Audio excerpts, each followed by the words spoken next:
un des moteurs du marché de la cybersécurité aux États-Unis sont les executive orders du président qui vont inciter les entreprises à se sécuriser. Il y a l'executive order de Biden.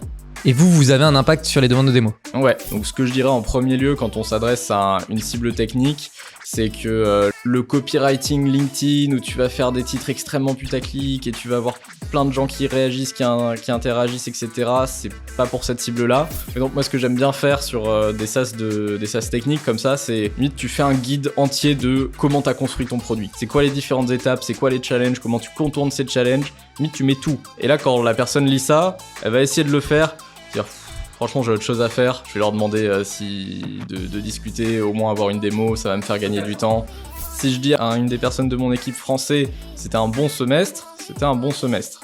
Si je dis à un américain c'était un bon semestre, franchement il va pas être très content, fallait vraiment que je lui dise it was an amazing quarter, sinon il est un peu déçu, tu vois.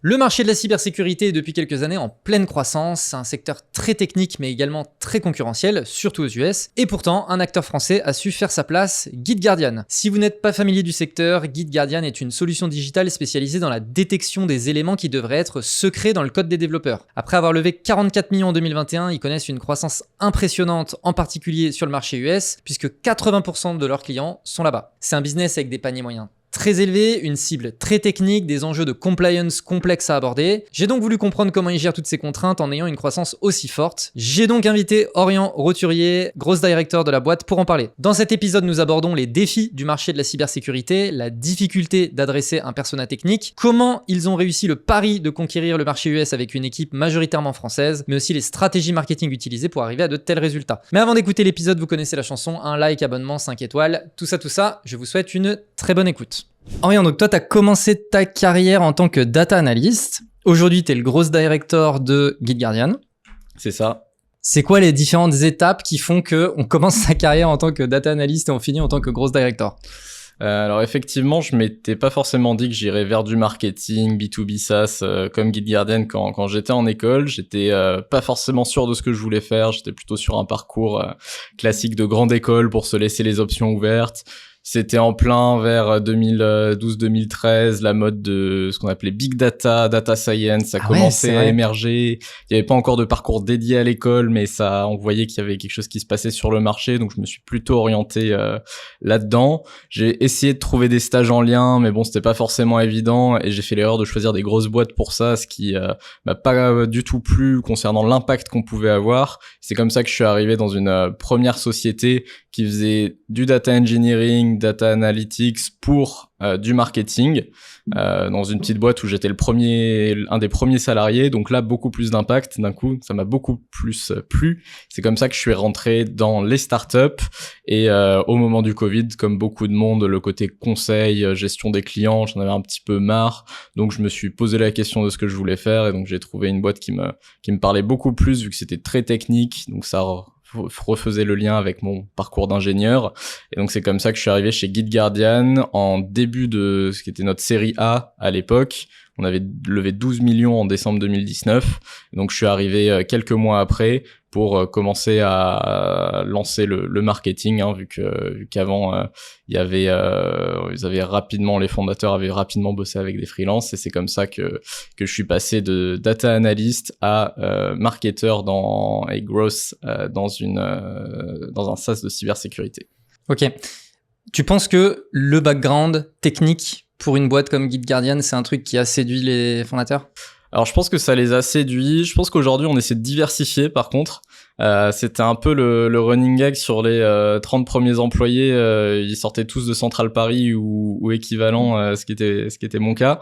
Il y a eu un moment où il y a besoin d'ajouter de la diversité par contre dans les équipes. Et donc ça, fort heureusement, on y est arrivé en staffant un peu plus une fois qu'on avait trouvé des managers qui allaient nous aider à scaler parce que sinon tu risques d'avoir que des gens qui pensent pareil et qui vont livrer les mêmes choses. Donc au bout d'un moment on a changé ça. Ouais. Ok. Et donc GitGuardian, vous faites quoi? Alors GitGuardian, donc c'est un SaaS de cybersécurité qui s'adresse principalement aux grandes entreprises qui ont beaucoup de développeurs. Donc pour cette raison, on vend à 81% aux États-Unis parce que c'est là qu'il y a les boîtes avec le plus de devs, tout simplement.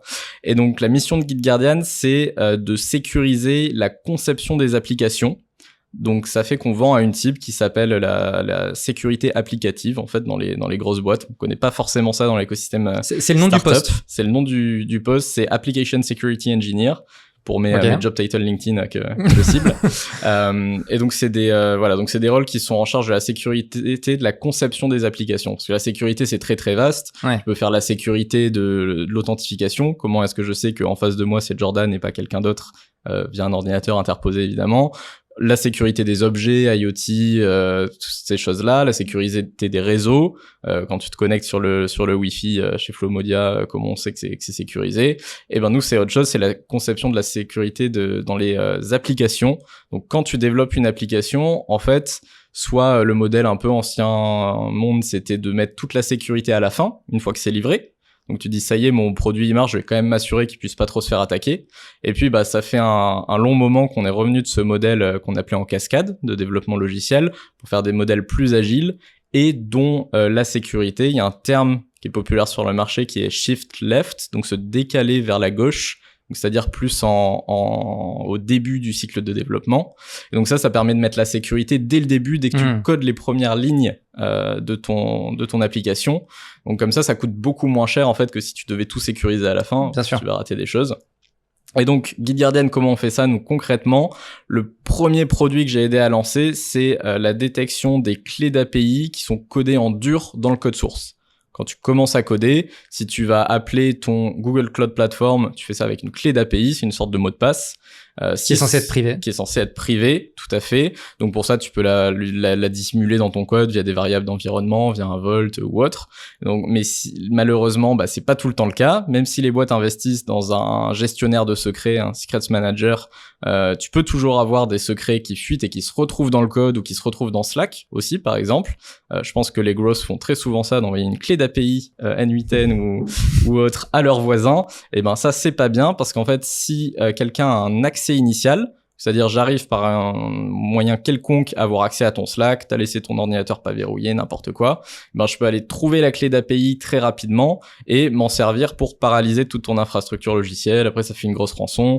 Uber, Toyota et autres, ils ont eu des problèmes dans ce goût-là ces dernières années. Et donc nous, GitGuardian, ça permet de mettre un arrêt à ce moment-là, donc spécifiquement sur ce qu'on appelle les secrets dans le code source, c'est-à-dire les clés d'API ou autres mots de passe qui sont codés en dur. Ok. Sujet très technique. Exactement. Mais sujet potentiellement très douloureux aussi pour votre cible. Ouais. C'est-à-dire que l'impact il y a les clés, en fait, on s'est fait hacker ou rançon, etc., c'est hyper douloureux. Exactement. Et surtout, en fait, c'est des jobs qui peuvent être assez stressants quand tu es en sécurité. Donc, la sécurité applicative, il reporte au ce qu'on appelle le CISO, Chief Information Security Officer, dans ces grosses boîtes. Donc, c'est des postes qui ont quand même pas mal de pression parce qu'en fait, le jour où tu as une fuite de données, c'est toi la personne qui en est responsable. Donc par exemple, il y a eu des grosses fuites de données d'Equinox où tu as plein de données de tous les Américains sur leurs données sportives et autres qui ont fuité. Ça fait mauvaise presse. Et des fois, donc ça a un impact sur le public important, donc c'est mauvais sur la boîte et ça peut vraiment faire perdre des millions à la boîte en termes d'image. Bien sûr. Ou des fois, même tu peux avoir le cas où la fuite est tellement bête. Toyota, il y a pas longtemps, ils avaient une clé d'API critique qui était restée pendant plus de 5 ans sur GitHub public. Ils s'en sont jamais rendus compte jusqu'au bout de 5 ans, il y a des hackers qui ont fini par la trouver, ils sont pris une rançon. Donc ça, pareil, c'est un peu quand tu laisses une bêtise pendant 5 ans, ça a un mauvais impact sur l'image de la boîte aussi. Donc ça fait que toutes ces boîtes, et ce que je trouve passionnant, c'est que c'est à travers énormément d'industries différentes, que ce soit des données de santé, les automobiles aujourd'hui, où il y a de plus en plus de logiciels dedans, avec les voitures électriques connectées, etc. Toutes ces industries-là se mettent à devenir des boîtes qui produisent du code source, et donc des boîtes qui ont besoin de sécuriser la conception des logiciels. Donc vous, le marché adressable, il est en augmentation en fait. Voilà, tout à fait. Le marché adressable augmente, il couvre beaucoup d'industries et l'autre particularité, comme je disais, c'est que ce sont des grosses boîtes. Parce qu'en fait, le risque qu'un développeur fasse fuiter une clé d'API, il existe, mais à l'échelle d'un développeur, il est relativement faible. Donc sur une petite startup qui a une vingtaine de développeurs, ça va pas forcément avoir énormément de valeur de prendre GitGuardian parce qu'on va avoir 2-3 incidents dans l'année qui sont pas forcément critiques. Donc nous, pour toutes ces personnes-là, on donne le produit gratuitement. On en parlera plus tard sur notre stratégie PLG. Mais par contre, quand tu as des dizaines de milliers de développeurs, comme c'est le cas pour nos plus gros clients, par exemple des grosses sociétés de télécom aux États-Unis, chaque développeur a une petite chance de faire fuiter un secret, mais vu qu'il y en a 10 000, bah, sur l'année, on est sûr d'avoir des dizaines et des dizaines d'incidents, dont plusieurs qui sont vraiment critiques, qu'on permet d'éviter. Ok. C'est passionnant. J'ai plein de questions sur, évidemment, ton job, etc., mais même globalement sur ce marché. Mais bon, moi, le marché de la cybersécurité, c'est un marché que je connais peu. Je sais que c'est un marché en pleine explosion et en plus de ça, maintenant, on a même des sujets géopolitiques liés à la cybersécurité, etc. Donc voilà. Là, en plus, au moment où on se parle, il y a eu alors, je sais pas si du coup c'est lié à des erreurs techniques, mais il y a toutes les données de santé là qui ont fuité des mutuelles, etc. Fait, ouais. Je me souviens plus les noms, mais bref. Oui, qui sont des prestataires, enfin derrière les mutuelles, exactement. Et qui ont fait fuiter toutes les données utilisateurs. J'ai reçu mon petit mail aussi, ouais, j'étais content. Pareil, j'ai reçu mon mail. Et donc, on voit bien que c'est un sujet qui est hyper présent aujourd'hui. Vous, en tant qu'acteur donc de la cybersécurité, c'est quoi un peu, peut-être que tu vois, toi, tu es en mesure de donner un peu l'évolution de ce marché aussi, enfin juste, tu vois, d'un point de vue macro, c'est quoi un peu les éléments que tu observes, les dynamiques qu'il y a sur ce marché? Tout à fait. J'étais d'ailleurs mardi dernier aux prédictions 2024 de Forrester, qui est un analyste qui regarde ces grandes tendances. Et c'est marrant que tu parles de géopolitique aussi. Je crois que le top 3 des risques qu'ils identifiaient sur 2024, c'était le climat, la cybersécurité et la géopolitique. Effectivement, c'est des enjeux qui sont tous très liés. Que dans le contexte d'augmentation des tensions qu'on connaît, un des moteurs du marché de la cybersécurité aux États-Unis sont les executive orders du président, notamment Biden en a fait plusieurs pendant son mandat, qui vont inciter les entreprises à se sécuriser, en fait, tout simplement. Donc il y a eu des executive orders qui allaient totalement dans notre sens et qui ont pu accélérer les demandes de démo, parce qu'en fait ça vient d'en haut, quoi. Ah oui, là ça vient de tout en haut même. Ça vient de tout en haut, et voilà, c'est une vraie injonction à la sécurité nationale, et donc c'est quelque chose que nos clients prennent très au sérieux. Et donc excuse-moi de te couper, mais donc ça, il y a l'executive order de Biden. Et vous avez un impact sur les demandes de démo. Ouais, voilà, exactement. Et donc ça, on fait des articles dessus, on le reprend, évidemment. Après, il y a plein de choses qu'on peut faire pour amplifier le message. Mais oui, c'est un vrai sujet que regardent les personnes en sécurité chez nos clients. Et il y a ça, il y a aussi tout un écosystème de sécurité qui va désigner quelles sont les vulnérabilités qui sont en train de monter le plus en plus. Et donc les secrets en font partie, la conception du code source des applications en fait de plus en plus partie.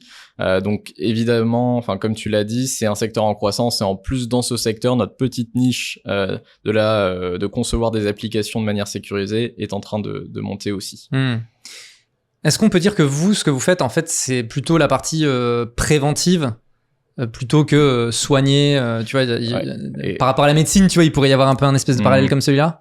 Ouais, c'est un très bon point, parce qu'en fait, quand on s'intègre avec des clients pour la première fois, on va faire un scan de tout ce qu'ils ont, et on va remonter un certain nombre de secrets, on va les aider à remédier ce premier batch. Et d'ailleurs, il y a des prospects qui sont pas très à l'aise avec cet écosystème-là, qui vont dire, bon, bah, merci, on est content. Mais en fait, la valeur, elle est pas là, parce que la valeur de sécuriser, c'est justement de le faire en temps réel, et d'avoir à chaque fois que tu as une fuite qui arrive, nous, une des métriques qu'on regarde le plus chez nos clients, ça s'appelle le mean time to remediate, c'est quoi le temps moyen que tu passes pour remédier un incident. Et donc, si tu as une clé d'API qui fuite, on a fait l'expérience d'ailleurs sur GitHub public. Donc là, c'est assez clair à comprendre. Imaginons tu codes un projet open source ou autre, ou un projet en public pour avoir des étoiles sur ton GitHub, tes développeurs, voilà, tu veux te faire un peu mousser. Et puis patatras, tu fais une erreur, tu fais fuiter ta clé d'API Google qui te permet d'aller utiliser tes serveurs ou AWS. Qu'est-ce qui se passe? En 3 minutes, t'as un mail de GitGuardian qui te dit que t'étais en train de coder avec une clé AWS et qu'on l'a détecté, donc il faut vite que tu la changes. Au bout de 5 minutes, on a testé avec des fausses clés où on est pingé quand quelqu'un l'utilise. Au bout de 5 minutes, t'as 3 hackers qui l'ont utilisé pour aller miner du Bitcoin avec ta clé AWS, plus ou moins. Donc ça va très très vite. Donc ça, sur cet exemple sur GitHub public, nous on l'applique pour nos clients, où certes il y a le scan initial qui va te sécuriser, c'est très bien, mais après au fur et à mesure, t'as besoin d'être notifié à chaque fois qu'il y a un de ces incidents et à le résoudre vite, faut les prioriser, machin, tout ça.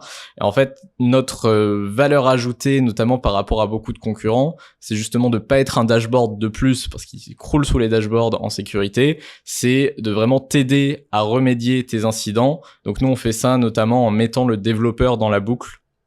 C'est-à-dire, c'est la sécurité qui nous achète, mais le développeur qui a fait fuiter la clé, il a tous les éléments en main pour résoudre le problème. Donc en fait, on fait en sorte qu'il soit prévenu très très vite et qu'il puisse résoudre ça avec la personne de la sécurité. Ok, oui, parce que l'avantage de GitHub, et d'ailleurs pour les personnes qui connaissent pas GitHub, mais du coup c'est vraiment un repository, c'est comme ça que ça s'appelle, de code en fait. C'est là où de code en bon français. Ouais, exactement. Et donc c'est là où les développeurs vont stocker leur code. Et donc il y a une partie effectivement tout ce qui est open source, donc le code est public. Et puis après donc il y a une partie privée pour les entreprises qui développent, voilà. Exactement.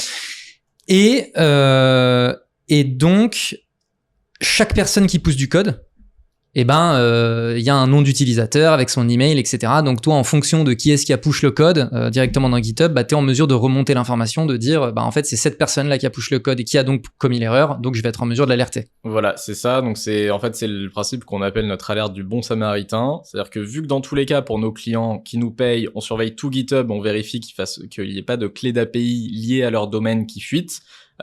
Concrètement pour ça on a beaucoup de données de GitHub. S'ils ont un problème on peut les dépanner, et donc ça fait que grâce à ça on a dans le commit, il y a un committer email, donc on sait qu'elle est dans 99% des cas on a l'email de la personne qui a fait le commit, et donc on va pouvoir on s'est dit quitte à avoir toute cette donnée, certes on s'en sert pour nos clients, mais autant essayer de réduire l'impact sur les développeurs individuels qui ont rien demandé. Ils n'ont pas envie que des hackers minent du Bitcoin avec leurs clés, donc on va aussi aller les prévenir tant qu'à faire. Donc on a automatisé ça nous coûte $80 à l'année avec un compte Mailgun, c'est très efficace. Et donc ça, en plus comme je le disais, on envoie un email avec dans le titre clé AWS détectée, la personne était en train de coder une application qui faisait appel à AWS il y a 5 minutes, donc a priori la personne sait que c'est pas du spam, et comme ça permet d'avoir un très bon taux d'ouverture sur ça. Et l'autre chose c'est qu'on fait pas de follow-up, c'est juste un email, on t'a prévenu, on a fait notre devoir, maintenant t'en fais ce que tu veux, pas d'obligation. Mais si jamais tu veux sign up, il y a un lien pour où on guide un peu sur comment remédier, comment résoudre le problème, etc. Et ça nous fait un sacré moteur d'inscription aussi. Ouais, donc ce que tu appelles le bon samaritain, c'est GitGuardian joue le rôle du bon samaritain ici. Et ok, si nous on détecte une erreur, même si la personne c'est pas notre client, on va lui envoyer ce petit mail et ça permet de faire de l'awareness pile poil. Et en plus, on comprend la valeur, quoi. C'est-à-dire que notre valeur, en fait, c'est ça, là. C'est ce truc, t'étais en train de faire une connerie et on est en train de... Ok, c'est passionnant. Excellent. Bon, du coup, vous avez aussi une particularité, donc c'est que le profil, enfin, l'ICP, votre ICP, les personnes que vous contactez, c'est des personnes qui sont très techniques. Et généralement, les profils très techniques qui sont en train de coder dans le dur, etc., c'est des personnes qui sont assez peu sensibles au marketing, assez peu sensibles aux démarches commerciales, etc. Comment vous gérez ça? Alors c'est intéressant, venant moi-même un peu de ce background-là d'ingénieur, on aime bien dire l'ingénieur, tu vois, c'est un peu un être qui plane au-dessus de ses émotions, qui est tout le temps rationnel, qui garde la tête froide, en tout cas c'est ce qu'ils aiment bien se dire. Après il y a des techniques qui marchent, Bah oui, évidemment. Cela dit, donc ça veut pas dire qu'on fait pas de marketing. Cela dit, c'est juste qu'il faut le maquiller un peu, ou il faut le faire ton marketing de manière à ce que ça apporte beaucoup de valeur à la personne. Il y avait c'est marrant, on a un peu une communauté de marketeurs qui s'adressent aux cibles techniques, aux développeurs et autres. Il y avait quelqu'un qui avait fait des posts sur Hacker News. Il y a beaucoup de développeurs qui consultent leur news. Et c'est marrant, toutes les réponses c'était dans ce sens-là. Ouais, non, mais c'est vrai, le marketing ça me touche pas trop. Mais par contre, des fois, quand il y a des snippets de code, quand il y a des choses qui vraiment m'apprennent des trucs, c'est vrai que c'est intéressant, etc.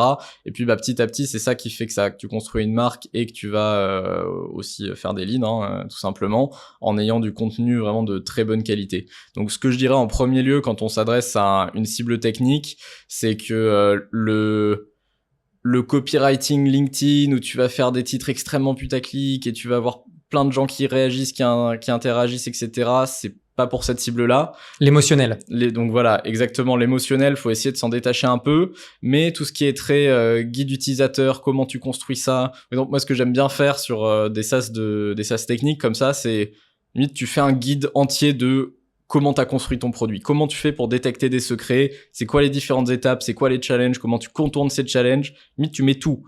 Et là, quand la personne lit ça, elle va essayer de le faire, dire franchement j'ai autre chose à faire, vas-y je vais leur demander de discuter, au moins avoir une démo, ça va me faire gagner du temps.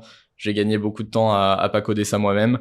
Et donc ça permet d'en fait montrer la valeur tout simplement, toutes les choses tous les obstacles que nos équipes produits et engineering ont dû contourner, autant être transparent sur tout ça, créer des guides, créer des livres blancs qui ont vraiment beaucoup de valeur ajoutée. Et pour moi, c'est ça le premier truc à faire quand tu t'adresses à une cible technique. Ok, ça me fait penser à une histoire que j'ai entendue très récemment. C'est l'antivirus, c'est Kaspersky, ça s'appelle, ouais. C'est ça, qui avait expliqué tout le processus qu'ils avaient fait pour identifier une vulnérabilité ou pour identifier un virus, etc. Et effectivement, il t'explique de A à Z tout le process par lequel ils sont passés. C'était extrêmement technique, etc. Bon, moi, j'ai vu ça dans une vidéo YouTube, tu vois. Mais je me dis, effectivement, les développeurs qui lisent ça doivent se dire, putain, les gars de chez Kaspersky, ils sont sérieux, ils font le job. Si on doit choisir un antivirus, let's go, tu vois. C'est ça. Et d'ailleurs, toujours sur le petit meet-up de Forrester, là, ils en parlaient aussi sur les préférences des millennials, comme toi et moi, qui deviennent de plus en plus les acheteurs dans les entreprises. En fait, on a de plus en plus une préférence, avoir un pricing ouvert, vraiment beaucoup de transparence sur le produit, pouvoir y avoir accès facilement, voir le tester et comprendre vraiment comment il fonctionne. Et notamment, tu me posais la question, j'ai répondu un peu marketing, mais aussi côté sales. Comment tu fais pour toucher ces cibles-là? En fait, ils voient vraiment une montée de personnes que tu pourrais appeler des product advocates ou autres, qui en fait sont un peu des sales, mais pas vraiment, parce qu'ils sont quand même assez techniques, ils peuvent vraiment comprendre les enjeux du produit. Et donc ça, c'est vraiment quelque chose qui est apprécié par la cible aussi, d'avoir un interlocuteur qui est pas forcément là pour te vendre quelque chose, mais qui va plutôt t'expliquer comment ça marche, toutes les difficultés qu'ils ont affrontées, etc. Donc le type de profil sales que vous avez en interne, c'est du profil technique. Alors, au début, on a commencé comme ça. Après, il y a un moment, faut scaler et tu peux pas passer 6 mois à former tout le monde. Donc, on a vraiment bien réparti les tâches. Mais par contre, sur la partie brand et ce qu'on va envoyer aux clients, c'est plutôt des profils DevRels ou Developer Advocates. On en a un en Europe, un aux États-Unis. Donc eux, ils sont très techniques, ils font des webinars hyper techniques, ils vont donner des talks à des salons. Ils sont invités très souvent pour donner leur talk. Et donc ça, c'est hyper apprécié sur le côté marque. Et puis après, quand il y a la demande de démo, quand il y a des signaux d'intention, là, on va envoyer des BDR qui vont être en charge de qualifier le meeting. Mais par contre, dès le premier meeting, on va s'assurer qu'il y a au moins un sales engineer dans la boucle pour faire la démo et répondre aux questions techniques d'intégration. Parce que si t'es pas assez technique, et notamment les sales américains, ils distribuent beaucoup plus les tâches que nous. T'as vraiment le sales engineer qui fait la partie technique et l'account executive qui s'occupe de la gestion du projet, du relationnel et de faire avancer le deal. C'est extrêmement séparé, beaucoup plus qu'en France. Mais c'est hyper important d'avoir le sales engineer très tôt dans les discussions par rapport à d'autres industries. Ouais. Ok. Je me permets d'interrompre l'épisode pour vous présenter Bulldozer, l'entreprise derrière la production de ce podcast. Bulldozer est un collectif spécialisé en marketing et growth et notre job, c'est de maximiser la performance marketing et commerciale des entreprises sur l'ensemble de leur funnel, donc de la génération de leads à leur conversion et leur rétention. Pour ça, on s'appuie sur différents leviers, le premier étant notre pool de plus de 200 experts qui composent le collectif et qui nous permettent d'adresser des sujets aussi divers que la demand gen, l'outbound, le SEO, les RevOps, etc. ainsi qu'une méthode de travail scientifique, data-driven et qui exploite ce qui se fait de meilleur en termes d'outils et technologies. On a accompagné plus de 200 clients depuis notre création en 2022 et parmi nos références, on trouve des super boîtes comme Aircall, Salesforce, Payfit ou Mooncard, pour ne citer qu'elles. Si vous aussi, vous souhaitez faire de votre marketing non plus un simple générateur de leads ou de notoriété, mais bien un générateur de revenus, je vous mets un lien vers notre site internet en description. Écrivez-nous, je pense qu'on peut faire de très belles choses ensemble. Allez, on reprend. Je reviens un petit peu sur la partie acquisition, parce que bon, on a parlé de la petite technique du bon samaritain, on est tout de suite rentré un peu dans les éléments tactiques, mais comme tu mentionnais au début, vous bossez beaucoup avec des très grosses boîtes, donc c'est vraiment du large enterprise, très technique. C'est quoi la stratégie d'acquisition globalement pour ce type de profil-là ? Alors effectivement, tu l'as dit, large enterprise, enfin pour donner un peu des chiffres, nous on a des contrats en moyenne qui sont autour de $100 000 à l'année. De revenus récurrents. Par contre, il y a pas mal d'amplitude. C'est-à-dire qu'on vend à partir de 25 développeurs, techniquement. En dessous, c'est gratuit. Et par contre, on va jusqu'à 10-20 000 développeurs. Donc, ce qui fait en fait une assez grande amplitude de contrats. Globalement, on va de $20 000 par an à plusieurs millions. Donc, il y a pas mal d'amplitude. Donc, il y a plusieurs sous-segments de marché. Je vais quand même répondre d'abord plutôt sur la partie... au début, on n'avait pas forcément différencié, en fait. Okay. Ces segments. La première chose que j'ai vue en arrivant qui marchait bien, c'est qu'en fait, et c'est pour ça que j'insiste d'ailleurs souvent sur les SaaS techniques, de commencer par se poser la question du positionnement avant d'attaquer le growth et le go-to-market. Et nous, notre positionnement dans notre marché, c'est qu'on était la seule boîte capable de travailler avec l'enterprise, parce que t'as quelques requirements en termes de sécurité, oui. Tu vois, avoir SOC 2, compliance, comme ça, compliance, etc. Et en fait, on a été la seule boîte privée capable de le faire. Et l'alternative qu'ils avaient, c'était d'utiliser des outils open source. Donc il y a Trufflelog et GitLeaks, même si le dernier est plus maintenu, qui existaient, qui te permettaient de scanner du code et de tirer les secrets. Par contre, ils faisaient pas du tout toute la partie rémédiation, donc ça fallait qu'ils le construisent en interne par-dessus. Donc ça demandait quand même pas mal de travail. Et à l'époque, il y avait vraiment que nous et ces boîtes-là d'open source. Donc en fait, la première tactique qui a très bien marché, c'était tout simplement du paid search. On va acheter les mots-clés Secrets Detection et équivalent, c'est du SaaS, donc en plus il y en a pas 10 000, quoi. Vraiment, tu fais des mots-clés longue traîne très précis, et quand ils tapent ça, ils tombent soit sur les repos open source, soit sur nous. Donc s'ils ont pas le temps de démarrer un projet en interne, qu'ils ont pas les ressources pour, il y a quand même de fortes chances qu'ils nous contactent. Et donc sur une bonne partie de la série A, nos sales avaient de la chance, ils avaient full inbound juste sur des demandes de... Ouais, et sur de la capture de la demande existante. Voilà, exactement. Et c'était de la demande existante qui est boostée, comme on l'avait dit, par les actualités. Bien sûr. Il y avait Uber qui avait une grosse breach autour de ça, donc ça créait de la demande parce qu'il y avait un marché pour ce produit. Évidemment, s'il y avait un marché, il y a très vite plein de concurrents qui sont arrivés. Donc, on s'est pas reposé sur nos lauriers de l'acquisition par Google Ads, et on a diversifié pour tester plein de tactiques. Donc toutes les tactiques d'acquisition classiques du SEO, tester les autres plateformes, LinkedIn, Facebook, Twitter, etc.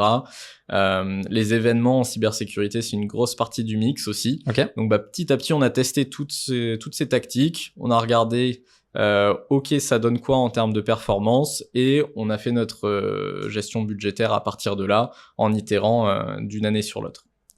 Et puis je dis d'une année sur l'autre parce que je pense que par rapport à beaucoup de marketeurs avec qui j'échange, quand tu regardes le funnel, sur l'enterprise, ça va lentement. Ça paye bien, c'est des gros contrats, mais ça va super lentement. Mon cycle de vente moyen, il est autour de 8 mois. Donc en fait, une fois que tu as dit ça, ta mesure, elle est un peu compliquée à avoir. Enfin, faut regarder sur un temps assez long. Donc et même pour un événement, peut-être qu'on n'a pas de meeting après l'événement dans les 2 mois à venir, mais petit à petit, à recours d'email, de nurturing, de contenu, etc., que le projet mature chez le prospect, 1 an plus tard, il va nous contacter et on va quand même pouvoir rattacher une partie, attribuer une partie de ce meeting à l'événement qu'il y a eu. On a vu la personne en physique. Et donc ça, c'est le premier enjeu, c'est sur des temps longs. Et le deuxième enjeu, c'est que c'est sur des volumes assez faibles. En termes de nombre de démos inbound, j'en ai moins d'une 50aine par mois et je suis quand même très content avec ça parce que ça c'est déjà pas mal en fait quand t'es sur cette cible et sur ces montants de contrats. C'est déjà beaucoup, je trouve. Ouais. 50 par mois, ouais, c'est déjà beaucoup. Ok, et très bien. Et donc le fait d'avoir, comme tu dis, tu vois des temps très longs. Toi, là, on a pas mal parlé d'acquisition. C'est quoi ton impact une fois que tu as généré le lead ? Sur quoi est-ce que tu bosses ensuite sur la suite du funnel ? Alors, justement, ça arrivait petit à petit. Au début, comme je disais, des accounts exécutifs super contents, ils faisaient leur quota sur de l'inbound pur de la demande de démo. Au bout d'un moment, malheureusement, ça ne dure pas. Et l'autre enjeu de vendre à une cible technique, c'est qu'ils ont tendance, et j'en fais partie, je réponds jamais à des call calls. Ils aiment pas trop ça, voire si tu leur envoies un peu trop d'emails, ils vont très vite te marquer comme spam, voire bannir ton IP et tu les contacteras plus jamais sur le domaine. Donc ça va très vite et c'est assez délicat pour lancer toute une stratégie d'outreach. Beaucoup de boîtes grandissent grâce à l'outbound. Nous, ça a été vraiment le modèle inverse. On a commencé avec que de l'inbound et on a ajouté ça après pour continuer à accélérer, à atteindre nos objectifs. Ok, et cette partie outreach, comment est-ce que du coup vous vous y prenez vu que t'es une cible qui a priori ne répond pas aux emails et ne répond pas au téléphone? Voilà. Et comme on l'a dit, même si ce sont des personnes techniques, ils ont quand même des émotions, ils ont quand même des images de marque. Donc le fait d'avoir investi tôt sur la marque, ça a aidé, soyons francs, parce que du coup t'améliores un peu tes réponses, mais pas que. Du coup, quand on a déployé toutes nos tactiques, on a fait des événements, on a fait du LinkedIn Ads, ça nous a fait plein de leads qui avaient l'air d'être dans le persona, donc c'est-à-dire bon job title, bonne taille d'entreprise, et on avait plein de leads comme ça dans le CRM. Le problème, c'est que nos sales, ils étaient incentivés sur le closing des contrats et pas sur la création des opportunités. Donc il y avait vraiment un gap dans le funnel entre le MQL et créer une opportunité. Donc pour faire ça, on a créé une équipe de BDR, Business Development Representatives, à Boston, vu qu'on a la majorité de nos clients aux États-Unis.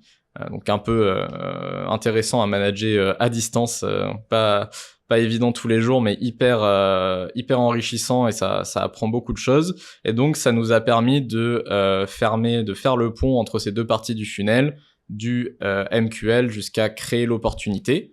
Et donc comment ils opèrent ces BDR, parce que tu vas pas juste rappeler tous les MQL au hasard. Première précision, c'est du coup ils font pas de cold, c'est-à-dire ils vont pas juste ouvrir Sales Navigator, dire lui il est dans ma cible, je vais l'appeler. J'allais poser la question, ouais. Donc déjà j'ai été hyper clair dès le début, les gars, ça va être zéro cold, jamais, D'accord. parce que je suis sûr que ça marchera pas, voilà, tout simplement. Donc oui, là aujourd'hui vous avez une démarche d'outreach sur des gens qui font déjà partie de la base. Alors sur des comptes qui font déjà partie de la base. D'accord. Par contre, et donc c'est une petite subtilité qu'on a introduite récemment, c'est-à-dire qu'on les fait travailler sur des marketing qualified accounts. Okay. En fait, on fait un score au niveau du compte en fonction des actions qui ont eu lieu. Donc si tu as téléchargé un white paper, tu vas augmenter un petit peu ton scoring. Et puis si on sait en plus que ta boîte recrute en sécurité applicative, et même si l'offre d'emploi mentionne détection de secret, c'est encore mieux. Ça fait augmenter le score du compte. Et la subtilité, c'est que c'est pas forcément un seul contact. Ce qu'on le disait sur des gros contrats, t'as pas un seul acheteur. C'est pas je vends aux startups, c'est le CEO qui va m'acheter ou c'est le CMO qui va m'acheter. T'as des cercles d'achat en fait où tu vas avoir la sécurité applicative. T'auras peut-être des mecs côté engineering parce qu'en fait on l'a dit, on va embêter leurs développeurs pour qu'ils résolvent les secrets. Potentiellement, tu vas avoir la gestion des threat management, donc la gestion des incidents aussi qui sera dans la boucle, qui a encore une équipe de sécurité à part. Donc ça fait qu'on a des cercles d'achat d'une dizaine de personnes en fait au final sur un deal quand tu regardes le deal avant de closer quoi. Donc il y a beaucoup de monde qui est à contacter. Donc pour cette raison, on va qualifier le compte. On aura peut-être qu'une ou deux personnes qui sont en base. Et donc, mais par contre, on sait exactement pourquoi ces deux personnes sont en base. On sait quelles actions ils ont fait sur notre site. On sait ce qui les intéresse a priori.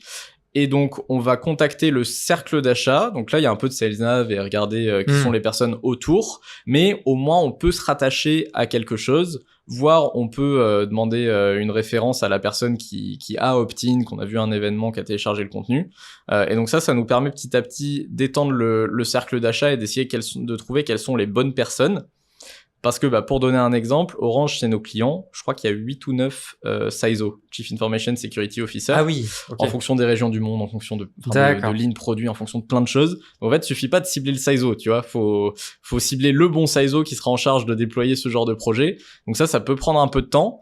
Et donc, d'autant plus une raison de pas aller appeler au hasard, mais essayer vraiment de faire de la navigation de compte sur un compte où on le sait est qualifié, où il y a des signaux d'intérêt, pour avoir une chance d'avoir une réponse, en fait.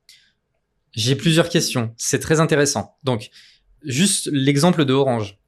Vous, quand vous intégrez un compte, vous intégrez directement le compte au niveau global. En général, ouais. Ok. Donc là, parce que tu disais oui, il peut y en avoir par rapport à des régions, etc.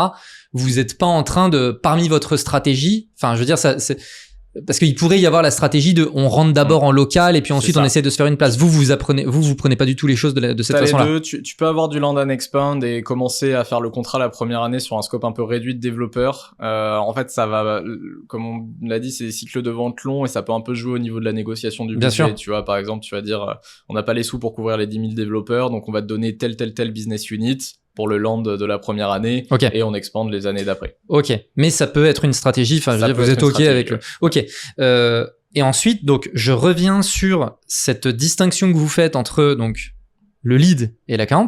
Donc là, on est vraiment sur de la strat ABM pure, hein. Là, c'est le playbook. Donc, vous raisonnez en termes d'account. Tu disais, bon, parfois, en fait, moi, en termes de personnes que j'ai en base, j'ai que 2 personnes. C'est pas ça qui t'empêche d'aller les contacter. C'est pas parce qu'il y en a que 2 que tu te dis, c'est pas, voilà. Donc on est vraiment sur une logique de scoring. C'est ça. Ce que j'allais dire, ça va dépendre à quel point ces 2 personnes sont intéressées. Tu vois, si je les ai juste eu en base sur un téléchargement de white paper de Gartner, ou bon, c'est un peu générique sur le code. Je vais pas forcément les prioriser dans les personnes à appeler. Par contre, si je vois des signaux un peu plus forts, visite de patch pricing, chez qui recrute, j'ai vu de l'activité sur GitHub qui a l'air de correspondre, là, ouais, je vais les contacter. Ok. Et est-ce que vous attendez au minimum qu'il y ait une personne décisionnaire? Parce que tu disais, ok, il y a 10 personnes autour de la table. Mais ce que t'expliquais aussi, c'est que à la fin, c'est le CISO qui va ou telle et telle personne. Je veux dire, est-ce que si parmi ces 2 personnes, t'as aucune personne qui est décisionnaire, tu vas quand même y aller? Ah, écoute, tu tombes bien, je suis en plein débat sur les commissions des BDR. À quel moment tu dis qu'une opportunité est qualifiée? Donc ça tombe très bien. Non, en fait, effectivement, ça peut être au cours du cycle d'achat, parce qu'en fait, ce dont t'as vraiment besoin, c'est d'avoir un champion qui peut être un mec contributeur individuel, tu vois, et qui va vraiment porter le projet. Donc dans ce genre de grosse entreprise, ça arrive souvent d'ailleurs, hein, que ce soit vraiment qu'on commence par les contributeurs individuels et puis après petit à petit ça remonte dans l'organisation. Oui, à un moment t'as le CISO qui tamponne le budget, mais on va d'ailleurs rarement commencer par le CISO parce qu'il est pas forcément assez technique ou assez, tu vois, dans le terrain pour suivre les dernières tendances de sécurité spécifiquement sur la conception des applications. Il a pas forcément ce niveau de détail et c'est ok. C'est quand même important d'avoir un peu d'une bonne image de marque auprès de lui ou elle si c'est la personne qui doit signer le chèque, mais c'est pour ça qu'il faut vraiment cibler tout le cercle d'achat, et on va même plutôt avoir tendance à commencer par le bas, tu vois, pour avoir parce que c'est des gens qui peuvent être un peu plus dispo ou et puis qui sont plus les mains dedans, quoi. D'où l'intérêt, encore une fois, d'envoyer ces petites alertes, stratégie bon samaritain, les petites alertes directement aux développeurs pour que eux ils puissent aussi remonter l'information. Voilà, c'est ça. C'est un peu pour moi le défaut ou le challenge de l'approche du bon samaritain. C'est comme tu l'as dit, on prévient les développeurs et moi je vends à la sécurité. Donc il y a un peu de boulot pour remonter, mais mine de rien, en fait, si toi t'es chez Orange et j'ai déjà une quinzaine de développeurs de tes équipes qui nous utilisent à titre perso, c'est quand même un bon argument pour décrocher le téléphone, quoi.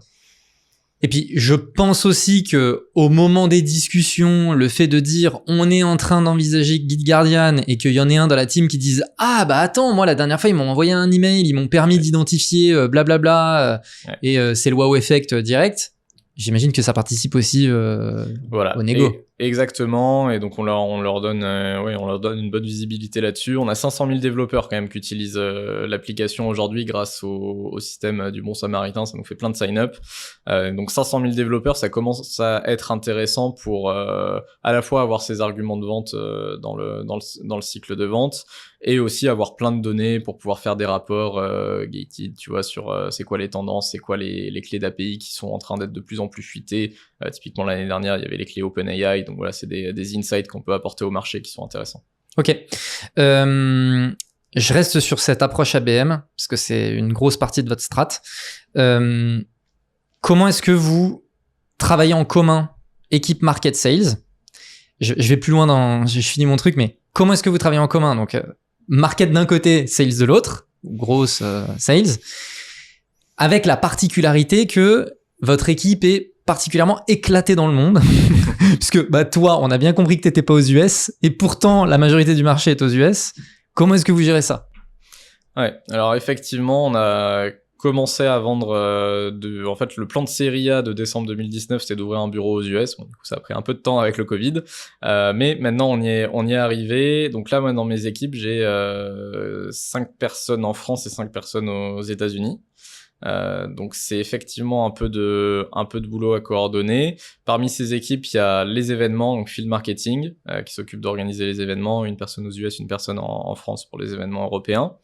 Il y a la demand gen qui est en France, growth engineering aussi, automation, tout ça qui est en France, et les BDR qui sont aux États-Unis. Donc les BDR, l'avantage, c'est que du coup, on m'a souvent posé la question, c'est pas un peu bizarre de mettre les BDR au marketing? En fait, dans les boîtes qui font de l'inbound vers un modèle mix, c'est même la majorité des cas où c'est comme ça, d'après un rapport de The Bridge Group. Et pour moi, ça fait sens parce que ça permet d'être aussi beaucoup plus proche du contenu, où tu vois, il y avait déjà un gros background d'inbound. Et comme tu as dit, je pense que ça aide à travailler avec les sales, parce que comme ça me permet d'avoir une équipe qui me reporte, qui est à Boston tous les jours, qui voit les sales locaux tous les jours, qui est sur la même time zone. Donc ça permet déjà d'aider un petit peu à la collaboration. Donc ça c'est juste sur le point de vue opérationnel. D'un point de vue plus technique, sur le sujet ABM, donc account-based marketing, la base c'est de se mettre d'accord sur les comptes. Donc nous, on fait ça grâce à notre équipe data, qui a setup Snowflake en tant que data warehouse. On a fait un grand projet il y a quelques quarters de mettre tout notre marché adressable enrichi avec à peu près le nombre de développeurs, donc la taille potentielle. Nous, c'est notre pricing unique, donc ça nous donne à peu près la taille potentielle des contrats sur toutes ces boîtes, et de répartir ça en territoires. Donc les territoires vont chez tous les sales. Moi, je fais correspondre ces territoires-là au BDR, donc ils bossent avec 2-3 sales chacun pour en duo pour adresser tous ces comptes. Et à partir de là, on a la source de vérité qui est dans Snowflake. On peut la mettre dans HubSpot et dans Apollo, qui sont les outils qu'utilisent les sales et les BDR. On peut aussi synchroniser ces audiences dans LinkedIn pour faire des publicités sur ces comptes-là. Et voir quand tu as un assez gros marché adressable, ça peut nous permettre de prioriser un certain nombre de comptes qui sont les comptes chauds du quarter, en disant on met plus de budget sur ceux-là, quitte à être OK avec le fait de pas adresser une partie du TAM ce quarter-là, et puis après on tourne. Comme ça permet d'être aligné sur les comptes, d'avoir du marketing un peu plus awareness avec LinkedIn. On a les différents niveaux du funnel dans les campagnes, mais on va dire de l'awareness à considération. Et les BDR qui bossent sur les mêmes comptes, qui sont dans le bureau avec les account exécutifs US, qui peuvent un peu coordonner, faire l'exploration de comptes ensemble. Et ensuite les sales qui ont des meetings posés par les BDR ou des demandes inbound et peuvent encore se concentrer sur le closing. Ok, on est d'accord que là, dans ce que tu viens de citer, donc ce que tu appelles les leads, donc sur ta TAM, tu as ceux que tu considères comme chauds. Encore une fois, ceux qui sont considérés comme chauds, c'est en fonction du scoring. Voilà, exactement. Et donc ça, c'est un moteur de détection de signaux d'intention qu'on a lancé il y a le quarter dernier et qui là commence à bien prendre forme. On continue d'ajouter des signaux au fur et à mesure. Et donc on a construit tout ce moteur de la collecte du signal, le charger dans Snowflake, faire la jointure avec le marché total adressable. Quand ça dépasse un certain score, si le compte n'est pas déjà dans HubSpot, on le crée, on l'attribue à quelqu'un. Et comme ça permet d'avoir des comptes qui sont relativement chauds dans le CRM et qui vont tomber dans la to-do des BDR pour qu'ils puissent ne pas faire de cold et s'adresser à des comptes qui sont déjà un peu réchauffés. Ok, excellent. Donc vous avez vraiment mis en place votre machine outbound avec les intents, etc., etc. En off, on avait parlé du côté buy versus build sur cette partie un peu machinerie outbound. C'est quoi là, on est d'accord que la machine, elle est chez vous. Dedans. Donc là, elle est chez nous. Cela dit, je reste ouvert à un jour acheter les vendors que j'avais consultés. Donc, c'est des boîtes type Six Sense ou Demandbase qui, en fait, te proposent un tout en un, tout packagé sur... On te donne tous les comptes qui sont chauds pour acheter du Guide Guardian aujourd'hui. J'ai fait pas mal de démos avec eux pour un peu comprendre comment ils font ce tour de passe-passe dans leur boîte noire. Et il y a des trucs intéressants. C'est beaucoup autour de l'IP Reveal. Donc, c'est-à-dire révéler les IP qui ont visité ton site et associer ça à des comptes et te charger l'information. Je trouve que ça a quelques limites. La première, c'est que, bon, Bank of America a vu ton site, super, and so what. Maintenant, il y a encore 15 ciseaux, faut trouver la bonne personne là-dedans. Et le deuxième truc qui me gêne un peu, c'est que s'ils ont une IP reveal aussi bonne, c'est parce qu'ils ont mis le tag sur ton site pendant le POC, qu'ils ont aussi mis le tag sur le site de tes concurrents. Moi, j'ai un peu peur que, c'est peut-être le fait d'être en sécu qui rend parano, hein, mais probablement. J'ai un peu peur que, du coup, ils puissent dire à mon concurrent que, bah, tiens, eux, ils sont sûrement dans le marché pour de la détection de secrets parce qu'on a vu qu'ils étaient chez machin. Donc, j'adore. Voilà, c'est un peu comme ça qui fonctionne. Donc, je pense que je serais ouvert à les acheter un jour pour ajouter un signal. Mais comme on l'a vu sur les peer reveal, je trouve que c'est un petit peu moins fort que certains signaux qu'on peut scraper, obtenir nous-mêmes. Ok. Et donc c'est pour ça que là pour l'instant j'ai privilégié la partie build plutôt que buy. Et c'est vrai qu'en parlant à d'autres marketeurs, bah tu peux beaucoup mieux comprendre vu que c'est pas black box, déjà avoir un vrai point d'accroche avec la personne que tu appelles, parce que tu sais exactement à quel événement tu l'as vu, quel white paper il a téléchargé, ou les autres signaux un peu plus originaux qu'on utilise. C'est notamment des choses qu'on arrive à obtenir grâce à notre produit en récupérant de la donnée de GitHub public.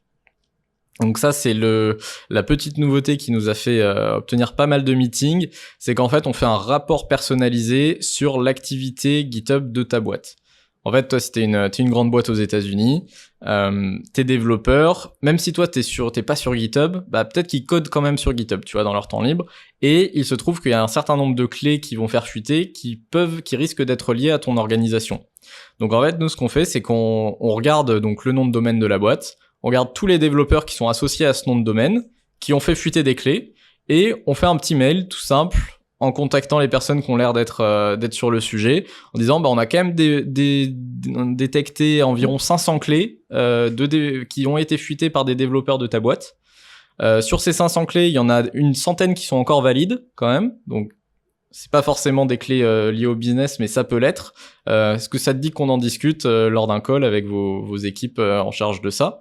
Et là-dessus, on a des très très bons taux de réponse vers les 5-10%, ce qui est plutôt incroyable sur une cible sécu en cold. C'est dingue. Et derrière, on a un petit rapport PDF un peu joli qui présente tout ça. On le met pas dans le premier mail parce que c'est des gens parano, on a dit, donc ils cliqueraient pas sur un PDF. Mais une fois qu'on a attiré l'attention avec les quelques bullet points, bah, ça permet de démarrer la discussion, de présenter exactement les secrets qu'on a trouvés. Et là, on est en train de bosser sur les dernières petites nouveautés du type vraiment souligner une clé particulièrement risquée, intéressante à montrer. Type, c'est une clé d'infrastructure et c'est vraiment chaud qu'elle soit encore valide et qu'elle soit présente dans GitHub public. Là, aujourd'hui, on le faisait encore un peu à la main avec nos sales engineers qui nous aidaient à regarder. Donc moi, mon but, c'est de mettre tout ça dans Snowflake, les passer au BDR, et comme ça, comme on disait en intro, faut un peu découper les tâches. Donc même avec des BDR qui sont un peu moins techniques, ils vont quand même pouvoir dire bah, telle clé, c'est un peu chaud, ce serait bien qu'on en discute, quoi. Passionnant. Passionnant. Je reviens sur le buy versus build, et tu parlais de SixSense, ou voilà, les outils de ce type. Tu vois, tu sais, quand tu disais, c'est peut-être parce que je travaille en cybersécurité, mais je suis un peu parano. En fait, quand il y a des gens qui vont détecter, quand ces outils-là, ils vont détecter quelqu'un chez moi, bah du coup, ils vont faire passer le message aux autres. Oui, mais ça marche aussi dans l'autre sens. Tout à fait. Moi, j'ai l'impression que c'est un peu le trade-off, tu vois. C'est parce que là, il y a aussi une réalité, c'est que du coup, tu passes à côté de ce signal-là. Exactement. Mais cela dit, et l'autre, dernier argument du buy versus build, c'est des plateformes qui coûtent un rein. Alors ça, c'est certain. On n'en a pas parlé, mais ça coûte une blinde. Et en fait, globalement, sans révéler son salaire, la personne que j'ai embauchée, qui me fait le growth engineering et qui nous développe tout le système d'intent, coûte pas forcément beaucoup plus cher que la plateforme d'intent, en fait. Donc c'est pour ça que j'ai aussi commencé par ces signaux qui sont plus puissants. Oui, step by step. Mais step by step, on essaie assez d'être cash efficient chez GitGuardian, et je pense que c'était une bonne décision vu le paysage des investissements du moment, de pas avoir un trop gros cash burn. Donc voilà, ce genre d'outil, encore une fois, t'as raison, je pense que c'est un bon signal à rajouter, mais je préfère déjà appuyer sur les signaux qui sont propriétaires à GitGuardian et qui, du coup, vont avoir un impact plus fort, et ensuite le rajouter pour avoir toutes les armes dans l'arsenal, quoi. Oui, c'est vrai que souvent, parce que l'outil, il est tout en un, t'as juste à le plugger, etc., il y a beaucoup de personnes qui vont se dire je vais commencer par ça. Mais en fait, toi, tu te dis, moi, je préfère me dire que je vais finir par ça. Exactement. Parce qu'en fait, le 20-80, il est chez moi, quoi. C'est ça. Et en plus, je me dis que ça me permet aussi de développer une bonne compréhension de ce que fait cette catégorie d'outils. 100%. Parce que, on l'aura fait. Donc, du coup, au moins, t'es sûr de pas te faire bullshiter par le vendeur après, quoi. Ouais. Ok, excellent. Top. Côté équipe, on en a parlé. Je voulais juste revenir aussi sur un petit point qui est le côté multiculturel. Comment gérer une équipe multiculturelle comme celle que tu as? Alors effectivement, peut y avoir un certain nombre d'incompréhensions dans les manières dont on communique. En France, en français en général, on a tendance à ce qu'Erin Meyer appelle, c'est une consultante qui travaille beaucoup sur l'interculturel, d'être plutôt au contexte, c'est-à-dire que par exemple en français, on sait tous ce que c'est un sous-entendu. En anglais, il n'y a pas vraiment de traduction. Tu vois, ils sont très très littéraux dans ce qu'ils disent. Ils disent un truc, ça peut vouloir dire ça. Les Américains, t'as ça, mais avec la petite subtilité de si je dis à une des personnes de mon équipe français, c'était un bon semestre, c'était un bon semestre. Si je dis à un Américain, c'était un bon semestre, franchement, il va pas être très content. Fallait vraiment que je lui dise, it was an amazing quarter. Really, really great. Sinon, il est un peu déçu, tu vois. Donc, t'as un niveau de langage comme ça qui peut un peu se décaler en fonction du niveau de contexte de ta langue natale, de ta culture, et qui peut créer des incompréhensions dans l'équipe. Donc, pour moi, c'est une première étape, c'est déjà de s'en rendre compte et les souligner. Et ça m'a beaucoup appris, et on apprend beaucoup avec les équipes aussi à clarifier ce qu'on dit. C'est-à-dire que quand tu as une écart comme ça, vaut mieux tous se décaler vers le côté plus bas contexte et vraiment expliciter ce que tu dis et pas faire de sous-entendu. Comme ça, au moins, tu es sûr que tu es compris. Donc, Ok. moi, ça, c'est le premier gros apprentissage. C'est vraiment dans la manière de communiquer. Garder en tête que c'est normal, c'est des grosses différences culturelles. Faut les prendre en compte et faut adapter sa communication. Donc dans le bouquin que je citais d'Erin Meyer, c'est The Culture Map. Il y a 8 dimensions comme ça, que ce soit sur le contexte, mais aussi le rapport à l'autorité, la manière dont on prend des décisions en groupe, la ponctualité, plein de petites choses comme ça, où on peut avoir un certain écart avec les États-Unis, mais pas que. On a aussi une Ukrainienne dans l'équipe, par exemple. Culture de l'Est, c'est aussi encore un peu différent de France et États-Unis. Donc voilà, le mieux c'est de le savoir et d'en discuter avec les gens, parce que sinon, au bout d'un certain temps à collaborer, ça risque de créer des frustrations. Si les Français ils sont toujours en retard, c'est insupportable. Oui, bon, on a démarré ce point à 10, on est français, c'est vaguement à l'heure quand même, tu vois. Alors que pour un Américain, c'est déjà trop en retard. Donc juste clarifier tout ça, ça permet déjà de mieux se comprendre. Et puis bon, l'autre chose à faire, c'est de se voir, hein. Donc c'est déjà en visio d'avoir des points ensemble, mais de temps en temps essayer d'avoir des personnes qui vont dans un bureau ou dans l'autre. On essaie de mettre un petit peu ça en récompense pour les équipes, d'aller déployer un projet spécifique sur le bureau de Boston.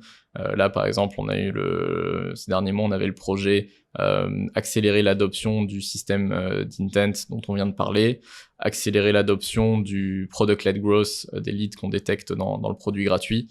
Tout ça, ça permet d'avoir un peu des voyages et aussi de maximiser les échanges pour mieux se comprendre derrière.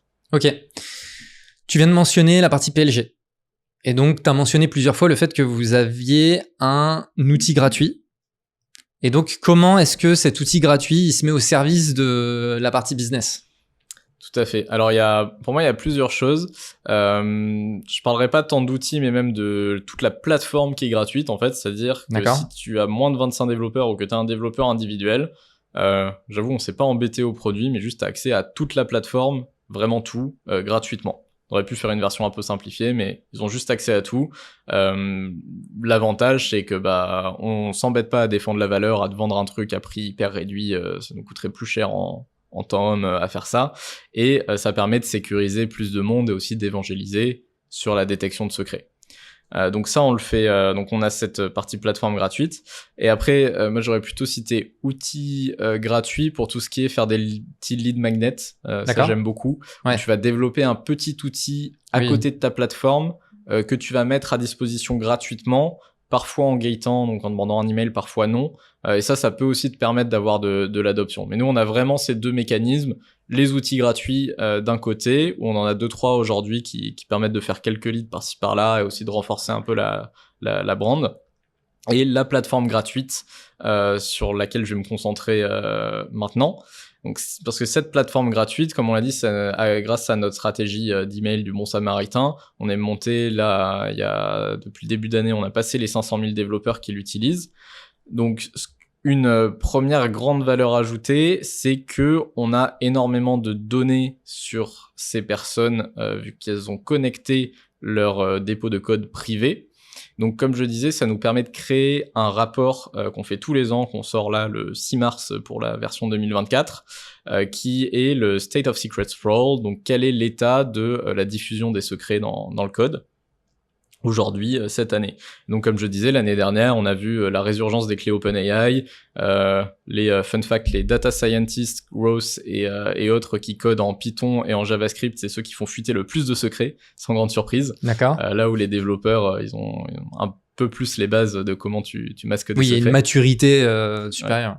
Ouais. Et ça, c'est des rapports qui intéressent bien notre audience et qu'on peut gater pour obtenir des leads.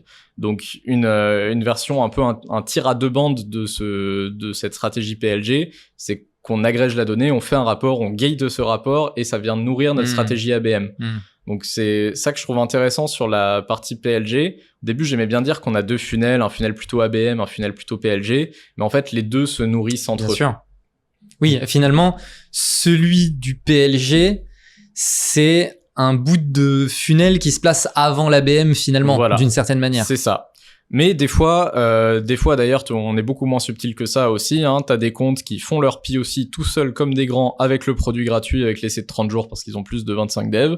Ils nous contactent en disant salut, où est-ce que je signe? Le deal est plié en 3 jours, c'est très bien. Mais c'est rare. Ça arrive et par contre, c'est plutôt sur des petits deals. Donc c'est-à-dire que le PLG aujourd'hui en attribution directe, tu vois, si je regarde qui a commencé son cycle d'achat par le PLG, c'est 10% de ma pipeline à peu près en nombre de deals et 5% en valeur parce que c'est des petits deals. Je m'attendais à ce que ce soit encore plus faible. Ouais. Franchement, c'est cool déjà. C'est pas mal. Attends, t'as 10%, c'est déjà pas mal. Franchement, ok, c'est pas mal. Très bien. Un petit point sur lequel je voulais revenir tout à l'heure et puis j'ai complètement zappé, c'est le pricing et notamment lié à ta cible. C'est un truc que je trouve intéressant, c'est que du coup a priori vous avez une page pricing alors que vous faites du enterprise, ce qui normalement n'arrive pas. C'est-à-dire que quand on fait du enterprise, normalement on n'a pas de page pricing. Comment vous avez, c'est quoi les tests que vous avez fait? Qu'est-ce qui vous a poussé à prendre cette direction-là? Alors, ouais, comme je te disais, on vend à l'enterprise, mais pas que. Hein. Il y a aussi le plan gratuit qu'on veut mettre en avant parce que ça nous fait des sign-up depuis le site et pas que via les emails. Et il y a la partie un peu mid-market, donc entre 25 et je crois qu'on le met jusqu'à peut-être 1000 développeurs, quelque chose comme ça. Là, on affiche le prix. Pour moi, c'est plus que des tests et de la validation. Ça va aussi avec une certaine philosophie d'avoir notre produit ouvert que tu peux tester. C'est-à-dire qu'on t'affiche un pricing. Je pense qu'il y a des défauts et on va peut-être y revenir sur certains aspects. D'accord. Un des gros défauts, c'est les $9 sur 10 qui sont vendus en cybersécurité, c'est via des channels, donc via des resellers qui sont spécialisés là-dedans, qui ont déjà des contrats avec des boîtes et qui vendent des outils de sécurité. Et le problème, c'est que ces gens-là, ils prennent une marge. Donc en fait, t'as un peu besoin de gonfler tes prix pour incorporer leur marge. Donc je pense que tout ça, on va un peu y revenir. Mais en tout cas, pour l'instant et pour le lancement, la proposition qu'on a voulu suivre, c'est de se dire, on a notre produit qui est ouvert, on affiche un pricing, on est transparent, on fait du marketing vraiment par la valeur ajoutée, c'est de démontrer, expliquer ce qu'on fait. Et pour moi, c'était plus un sujet de cohérence avec nous-mêmes et avec la brand d'afficher tout ça, même si ça a des défauts. Et il y a des gens qui apprécient ça, tu vois, notamment par rapport à nos concurrents. On a beaucoup de concurrents israéliens qui viennent d'une culture beaucoup plus cyber, un peu plus à l'ancienne. Ces boîtes-là, tu ne vois pas un screenshot du produit avant d'avoir signé un NDA. On a essayé pour voir ce qu'ils faisaient dans leurs produits, c'est impossible. Alors que eux, à l'inverse, ils vont allègrement sur notre produit, ils ont clairement pompé des features, enfin voilà, c'est clair et net. Mais en même temps, donc ça a des défauts sur l'impact business, mais il n'empêche qu'on est leader sur notre verticale, et je pense que ça renforce notre branche, notre marque sur cette branche d'avoir fait tout ça, quoi. Ok. Petit commentaire aussi, donc pour revenir sur l'aspect plateforme versus tool. Donc, ce que tu appelles des tools, c'est par exemple ce que fait HubSpot avec le SEO Checker, ce que fait Ahrefs. Ils ont plein d'espèces de petits tools, analyse technique de ton website en 10 secondes. Ça, c'est ce que tu appelles des tools. Et après, la plateforme, c'est vraiment votre produit en accès libre. Exactement. Ok. Histoire qu'on soit bien au clair sur, sur le vocabulaire. Côté data, toi, c'est quoi les datas que tu regardes, sachant que Enterprise égale forcément beaucoup moins de data que sur une cible SMBs. Ouais, tout à fait. Donc pas énormément de données, mais quand même, la contrainte, c'est que tu es obligé d'aller sur des temps plus longs pour la regarder, comme je le disais. Donc il y a des fois, tu pilotes quand même un peu plus un paquebot qu'un Zodiac quand tu es en SMB et que tu peux très vite... là, je pense à ton épisode avec le CRO d'Agicap où tu regardes vraiment tout le funnel et d'une semaine à l'autre, tu as tout ton funnel, une image hyper précise et tu peux faire des revirements. Moi, honnêtement, c'est pas possible. C'est comme sur la page pricing, j'ai pas fait des A/B tests de fou parce que à 30 à 50 demandes de démo par semaine, tu vois, je peux pas non plus avoir un tel volume de tests pour en faire énormément. Faut que j'en fasse un qui dure 3 mois et que je sois sûr de mon test, quoi. Donc ça, clairement, c'est un des challenges de bosser dans l'enterprise. Surtout moi, venant d'un background data engineer, des fois, ça me frustre un peu d'avoir beaucoup moins de données avec lesquelles jouer. Mais par contre, ça a d'autres forces parce que tu peux pas seulement te dire que tu vas arriver, mettre de la data et prendre des meilleures décisions qu'un concurrent. C'est là aussi que ça te demande un peu plus d'intelligence, de culture marketing commerciale pour mettre tout ça en place. Là où il y avait des boîtes d'e-commerce que j'accompagnais avant, t'as beau être 10 fois plus junior que le directeur à qui tu fais ta présentation, t'as branché les datas, t'as analysé les datas, t'as présenté ton analyse, t'as posé des questions pour incorporer les biais, t'es à peu près sûr de ta décision. Nous, on peut moins faire ça, mais je trouve en même temps que c'est aussi une force du coup d'avoir besoin de personnes qui sont expérimentées dans la vente enterprise et qui vont avoir un certain sens de comment ces choses-là fonctionnent, pour être sûr des tests qu'on fait, parce qu'on peut pas en faire 15 par trimestre, et d'aller dans la bonne direction. Ok. Et donc toi, les datas que tu regardes? Et donc moi, les datas que je regarde au quotidien, ça dépend des équipes. Donc sur la partie, ce qu'on appelle la partie demand gen de l'équipe, donc c'est personnes qui vont gérer le SEO, LinkedIn Ads, Google Ads, ça on a pas mal de données. Donc là, on va avoir des rapports spécifiques par tactique pour améliorer le compte Google, etc. Sur la partie... CTR, du CPL, des choses comme ça. Exactement, classique. Du CPC, ça dépend de ta stratégie d'enchère. Enfin voilà, vraiment du classique en acquisition. Ce qui est un peu plus intéressant, c'est sur la partie ABM. Là, tu peux quand même avoir des décisions, notamment sur la répartition entre les territoires. Donc à regarder tout ton funnel segmenté par territoire. Des sales, donc on a une dizaine de sales à peu près qui se répartissent les territoires avec un account exec enterprise et un account exec corporate qui va faire le mid-market. Donc ça, je trouve ça assez intéressant. Là, j'en parle parce que j'en discutais aujourd'hui avec le directeur commercial, où j'ai de plus en plus les account exécutifs qui grattent à ma porte en disant hey, on peut faire un événement dans telle partie du monde pour adresser ma cible à moi. Du coup, ça, c'est des choses que je regarde beaucoup avec la partie événements, où les événements, ça crame de l'argent extrêmement vite, donc il faut bien choisir les événements que tu fais. Voilà, Black Hat, c'est genre $80 000 le boost, donc ça va vraiment très très vite. D'accord. C'est un gros événement sécu qui est à Vegas en août. Et ça, c'est juste l'espace. Après, faut que tu t'installes. La boost, faut payer les vols. Enfin voilà. Bien sûr. Mais t'es obligé pour la marque de faire Black Hat quand il y a une boîte de cyber, donc c'est un peu la mafia, mais il y a pas le choix. Donc voilà, tout ça pour dire que ça va très vite. Donc quand on fait des événements, je vais commencer de plus en plus à regarder cet équilibre entre les territoires, qui a de l'inbound sur son territoire, qui a des meetings qui sont bookés par les BDR sur son territoire versus qui doit se débrouiller et a beaucoup moins d'inbound. Donc ça sert à la fois au directeur commercial pour rééquilibrer les comptes qui sont associés à chaque territoire et être un peu plus équitable envers les account executives. Et moi, ça va me servir aussi pour savoir... que ce soit en ciblage, en marketing digital sur les ads ou en événement, se dire tiens là c'est vrai qu'on a mis 0 sur New York alors qu'on a pas mal sur New England, peut-être qu'on va mettre on va faire un événement à New York au moins une fois dans le quarter pour rajouter un peu de pipeline, quoi. Donc finalement, une data que tu regardes, c'est un peu le taux de charge finalement des commerciaux. Ouais, exactement. Le taux de charge, c'est très bien dit. Le taux de charge des commerciaux, en fait, on a toujours fonctionné comme ça sur ne serait-ce que dès le début, quand il n'y avait pas encore de territoire pour affecter l'inbound à chacun. Et maintenant, on continue à le faire pour rééquilibrer nos pipelines en fonction de chaque personne. Ok, très bien. Ça, et d'ailleurs, juste ça, c'est sur la partie ABM. Ouais. Sur la partie PLG, on a un peu plus de data, vu qu'on va jusqu'à... Donc, il y a les personnes qui font leur free trial et qui nous contactent. Mais l'autre avantage du PLG, c'est qu'on peut détecter des Product Qualified Leads ou Product Qualified Accounts, qui sont les personnes qui sont dans l'ICP, on les enrichit, on sait qui elles sont, et qui ont fait certaines actions clés dans le produit qui nous disent « Ok, il y a une vraie considération, il y a une vraie considération. » Et donc ça, on les ajoute, mais comme signal d'intent en fait, ça rattache à ce qu'on avait fait sur l'ABM.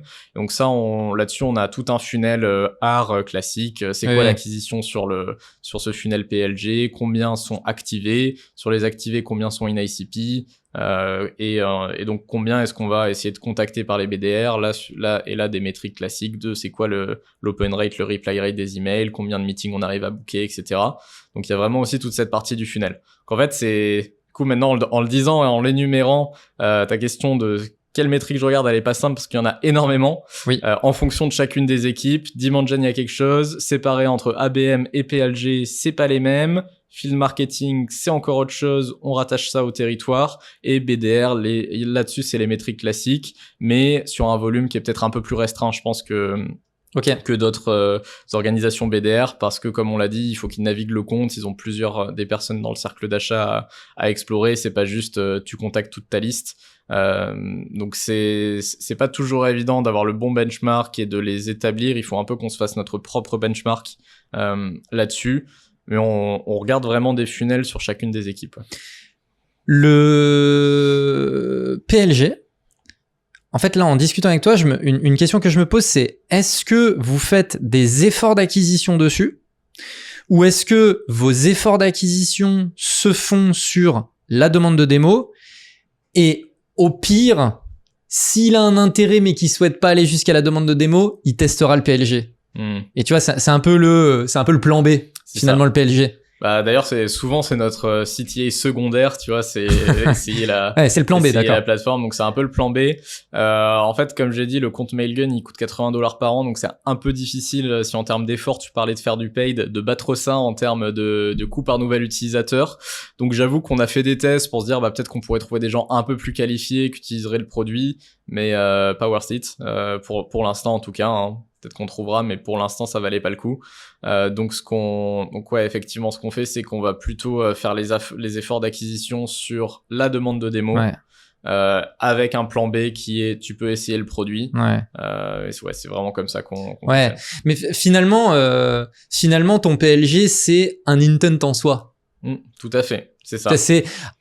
Il est pas allé jusqu'à la demande de démo, mais il a testé le PLG, c'est la preuve qu'il y a peut-être une intention derrière, tu vois. Exactement, et c'est marrant parce qu'en fait, on a vraiment développé tout le moteur PLG la deuxième année où j'étais chez GitGuardian, donc il y a assez longtemps, avec l'enrichissement, tout ça. On a fait un gros flux N8N pour tout retracer, tu vois, faire le petit système, ça marchait bien. Puis là, on a développé l'intent, on s'est dit, mais attends, en fait, c'est la même chose, donc on va le mettre dans le même système, on va le dire, il y a 5 utilisateurs du produit, dont 3 actifs, au même titre qu'on met, il y a eu 5 téléchargements de white paper, dont, voilà. Oui, et si en plus dans ton produit, ils ont passé l'étape d'activation, tu vois un peu le aha moment où ça y est, ils viennent de capter vraiment la valeur du produit, etc. En fait, c'est un intent hyper puissant, enfin, voilà. Exactement. Et et d'ailleurs, en fait, c'est même une des seules tactiques qu'on n'a pas passé au BDR, le PLG, parce que quand il y a c'est dans l'ICP et de l'intérêt sur le produit, on file direct à l'account executive. Ah ouais, d'accord, ok. Taux de réponse. Ok, d'accord. Ouais. Bon, très bien. J'ai bien compris aussi que toi, mais d'une manière générale, la team, vous êtes des profils plutôt techniques. Enfin, tu vois, t'as mentionné pas mal, t'as mentionné N8N, etc. On comprend bien qu'effectivement, vous êtes bien technique. C'est quoi un peu ta toolbox? Ok, bonne question. Donc, N8N, c'est au cœur de pas mal de choses qu'on fait. Hein. Ok. D'ailleurs, c'est un de mes axes de travail là, c'est d'essayer de réduire la dépendance à N8N pour mettre l'équipe data à la place. C'est-à-dire que en fait, on avait un certain temps d'avance sur la maturité, les besoins en data, on va dire, par rapport à d'autres équipes. Donc, ce qui fait qu'on a tout fait dans N8N. L'équipe data s'est construite, a créé le data warehouse, a chargé plein de choses dedans. Ils ont mis un ETL. Nous on avait des besoins en reverse ETL, donc on l'a fait nous-mêmes dans N8N. Ah ouais, et d'accord. puis là, faut qu'on commence à dire bon, on va peut-être acheter un vrai reverse ETL, D'accord. faire un handover à l'équipe data et vraiment utiliser Snowflake qui est le full modern data stack à la place. Donc assez dépendant de N8N pour l'initiation. Aussi parce qu'on était moi j'étais plus à l'aise avec ça et il y a des boîtes qui arrivent très bien où le marketing arrive très bien à faire un petit setup de data warehouse avant, mais nous on est allé là-dessus, ça a bien fonctionné, mais pour des raisons de scalabilité, traitement, volume de données, gestion des erreurs, sécurité, etc. Ce sera mieux de passer sur Snowflake et le data warehouse. Ça, c'est toute la partie automatisation de la stack growth qui pour moi est hyper importante parce que c'est vraiment comme ça que tu te distingues d'un concurrent. C'est charger des meilleures audiences qui viennent de ton data warehouse sur LinkedIn. Pareil sur Google Ads, avoir des bonnes audiences en observation, du bon bidding pour pouvoir faire du ROAS, mettre une valeur au lead, etc. Enfin, plein de choses data où on a besoin de toutes ces petites automatisations et j'ai vraiment trouvé N8N et des fois Zapier quand le nœud N8N n'existe pas, tu gagnes un peu de temps. Tout ça, ça a vraiment été hyper précieux sur la tech stack. Et après, on a un peu des outils pour chaque verticale. On a du Ahref dans le SEO. On a fait le choix aussi de pas prendre HubSpot for marketing pour la partie email nurturing. Okay. On a pris Customer.io à la place. Notamment parce qu'ils étaient bien meilleurs sur la partie data intégration pour tout le programme de PLG, PQL. Donc Customer.io. C'est encore une fois la preuve que vous êtes une équipe technique. Parce que Customer.io, c'est l'outil préféré des gens techniques, tu vois. Donc tu me le dis, ouais. Écoute, c'est possible, mais pourtant, cela dit, tu vois, j'ai quand même mis un point d'honneur à avoir une équipe assez variée, parce que je suis le seul avec un background ingénieur au growth. On a des cursus différents, hein. Par exemple, un des field marketeurs, il était BDR BDR manager avant. On a quelqu'un qui faisait du sport extrême avant. Ok. On a quelqu'un qui faisait du recrutement, qui est passé growth engineer, donc pas du tout ingénieur. Quelqu'un qui a fait des études de linguistique, qui maintenant fait du SEO. Enfin voilà. Ok, intéressant. Je suis assez content de la diversité des profils parce que ça apporte plein de choses à la manière de penser à l'équipe. Mais j'avoue que maintenant que tu le dis, j'ai peut-être imposé certains réflexes de personnes techniques sur la stack. Tu vois, même quand je dis technique, c'est pas forcément développeur, expert, machin, mais c'est l'approche de l'outil. Tu vois, un HubSpot, c'est une approche marketing pure et dure, contenu, etc. Alors que quand tu plugs du Customer.io, tu vas tout de suite avoir des réflexions sur c'est quoi les déclencheurs, c'est quoi les tags. Je veux dire qu'on est des geeks, ouais, tout à fait. et tu vois, c'est pour ça que je te dis, c'est vraiment l'outil d'emailing des gens qui aiment bien geeker, effectivement. Ouais. Non, mais effectivement, t'as raison, et je pense que ça va avec cette culture d'avoir été cash efficient et du coup on construit nous-mêmes plutôt que prendre HubSpot, parce que si tu prends HubSpot, en fait HubSpot marketing, t'as tout le package, donc t'as aussi la partie website dont on se servirait pas parce qu'on a Webflow pour faire des trucs un peu plus avancés. Bien sûr. Enfin, toutes ces choses là ça coûte une blinde. Ça coûte une blinde. Donc toutes ces petites choses là, ça va avec le fait d'être cash efficient, de vouloir créer les meilleures solutions pour ta boîte. Et 100% flexible. Voilà, 100% flexible. Je reste convaincu que si tu veux un truc un setup unique qui va battre tes concurrents, tu prends pas Six Sense comme tu tes concurrents, sinon tu contactes les mêmes mecs au même moment. Donc tout ça va dans le même sens d'essayer vraiment de créer une équipe qui a de l'avance et qui est la meilleure, et du coup ça demande de s'embêter un peu et de pas de prendre l'outil le Mac qui est tout beau et qui est tu vois, où il y a rien à faire, juste tu le sors de la boîte. On a besoin de personnaliser un peu. Ok. Et donc côté CRM, c'est quoi votre CRM? Donc c'est HubSpot sur le CRM Sales, avec Apollo en Sales Engagement. Voilà. Et donc ça demande un peu de s'embêter à faire des pipelines de données entre les trois, Apollo, Customer.io, HubSpot, mais ça tourne bien. Mais quand on est geek, on aime bien. On aime bien, exactement. Excellent. Alors pour finir, comme je t'avais dit, c'est l'ouverture de la dissertation, tu vois. J'aimerais que tu nous parles un petit peu de comment est-ce que vous envisagez l'avenir sur certains sujets pour toi. Pour moi, il y a un peu 3 sujets majeurs sur lesquels j'aimerais bien avoir ton avis. C'est déjà tout ce qui est LLM, IA, etc. Ça va être quoi l'impact de ça chez vous? Alors, LLM, donc première chose, ouais, sur LLM, j'ai vu pas mal de boîtes sauter un peu trop vite sur le wagon et se planter, c'est-à-dire qu'ils sont allés un peu trop rapidement à soit virer carrément une partie de leur équipe contenu, à tout faire par du LLM, ça faisait vraiment du contenu de qualité terrible.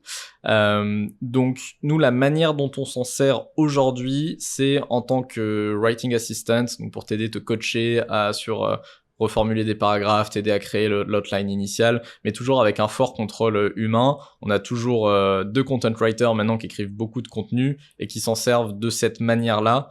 Donc vraiment en tant que coach et pas en tant que ça fait une première version qu'on retravaille vite fait. Non, c'est vraiment on lui pose des questions hyper spécifiques sur des éléments spécifiques. Et ça, je pense que ça nous permet de gagner en productivité sur la création de contenu. Deuxième cas d'usage pour nous, c'est tout ce qui est automatisation. Les équipes engineering parlent que de ça en ce moment, mais tu peux gagner beaucoup de temps de productivité des développeurs.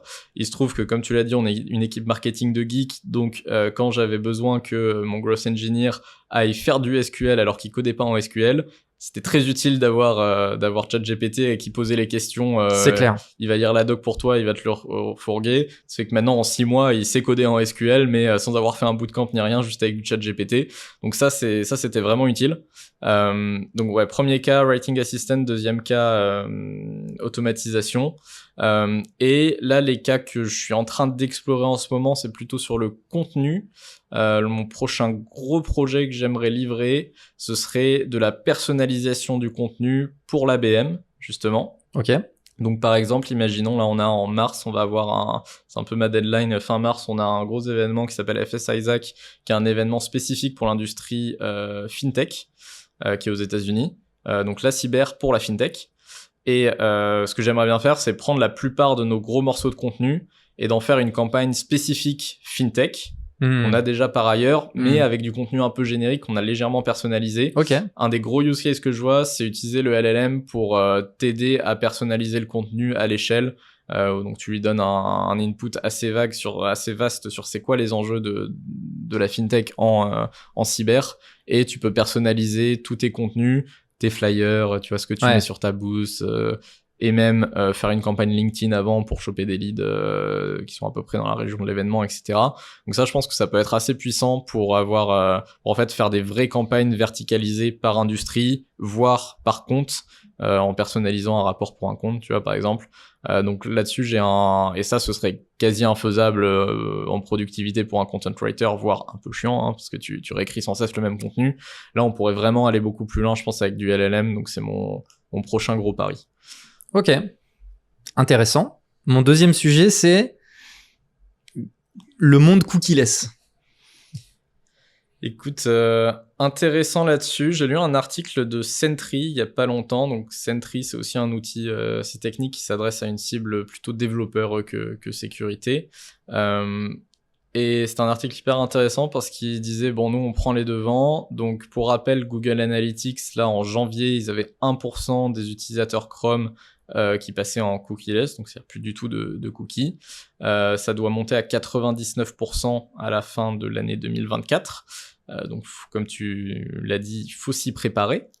Et eux, ce qu'ils ont dit, c'est bon, du coup, ça va être un peu le bazar. Donc, nous, on prend un pari hyper fort, c'est qu'on arrête carrément de mettre des trackers sur notre site. Et on se dit, en plus, ça nous permet de continuer à vendre en Europe sans mettre la bannière RGPD que tout le monde déteste. C'est nous les cookies. Voilà.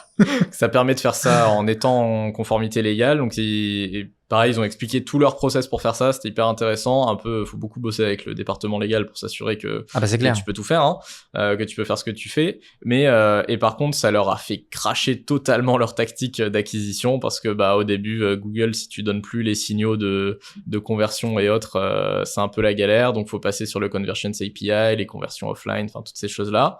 Mais tu vois, ça me fait de plus en plus envie, et notamment dans le rapport, ce que je disais sur la philosophie de ta boîte, les valeurs que t'as, ce que tu veux porter auprès de tes utilisateurs.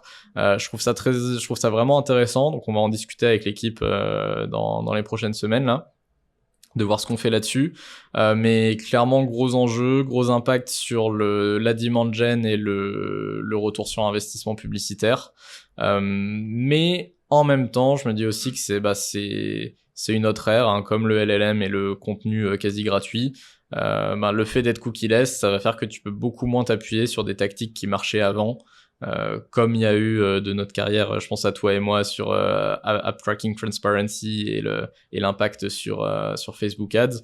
Je pense qu'il va falloir s'habituer à donner un peu moins d'argent à Google, Facebook et voir LinkedIn, ou alors passer via de la Conversion API et avoir des audiences qui sont déterminées autrement que par des cookies, en fait, tout simplement.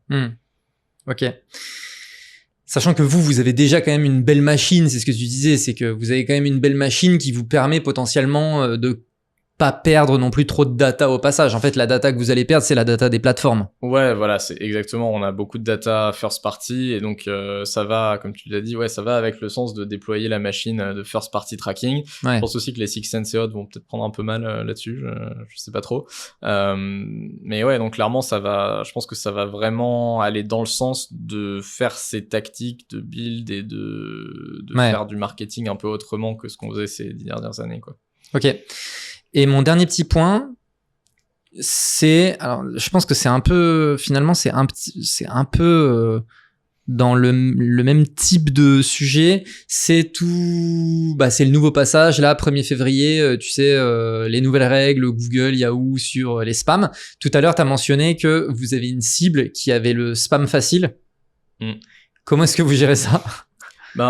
Tu vois, on s'est un peu posé la question là quand on a vu les limites. Donc c'est ce qu'ils ont annoncé, c'est 0,3% de spam report maximum pour les comptes. Tu vois, notre alerte du bon samaritain, j'avais un peu peur sur celle-là, mais en fait les spam reports sont hyper bas parce que le mail est hyper pertinent. Bah ouais. Par contre, sur les emails marketing qu'on envoie, vu qu'on a une très grosse base grâce à notre produit gratuit.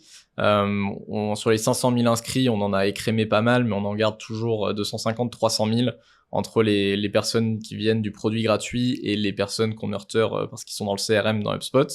Donc ça fait quand même un certain nombre de personnes à nurturer. Donc quand on envoyait les invitations au webinar ou les newsletters aux 300 000 personnes d'un coup, c'était pas idéal pour la réputation de l'IP. Donc là, on s'est adapté en étalant dans le temps pour essayer de limiter à 20 000 personnes par jour les envois. Donc ce qui demande pas mal d'anticipation quand t'as un webinaire la semaine d'après, tu vois, faut un peu étaler le truc dans le temps.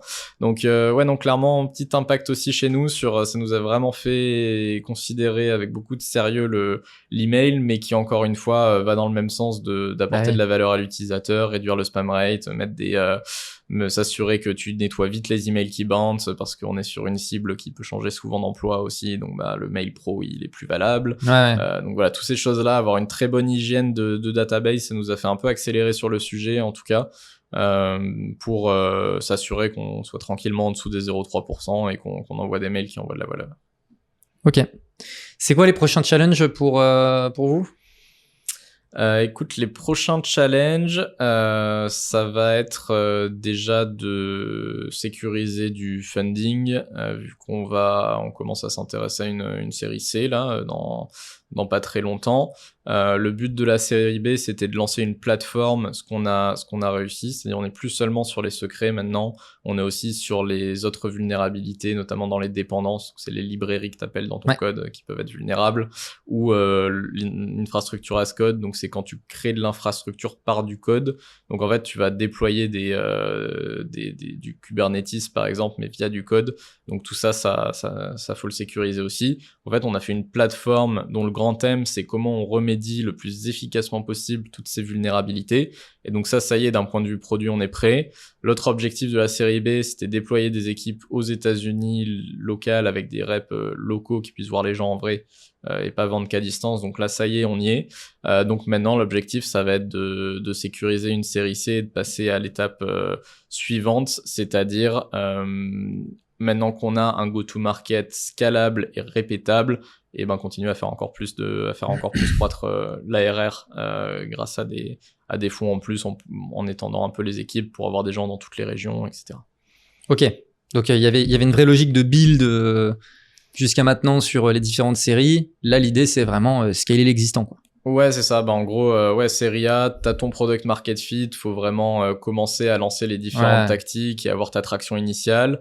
Série B, c'est la plateforme et démontrer que t'as un go-to-market répétable et scalable. T'as testé, tu sais ce qui marche et tu vas le répéter. Et voilà. Et là, c'est l'étape d'après, exactement. C'est on pousse. Voilà, on pousse. On pousse de partout. Ok. Pour les gens qui veulent te contacter, c'est où?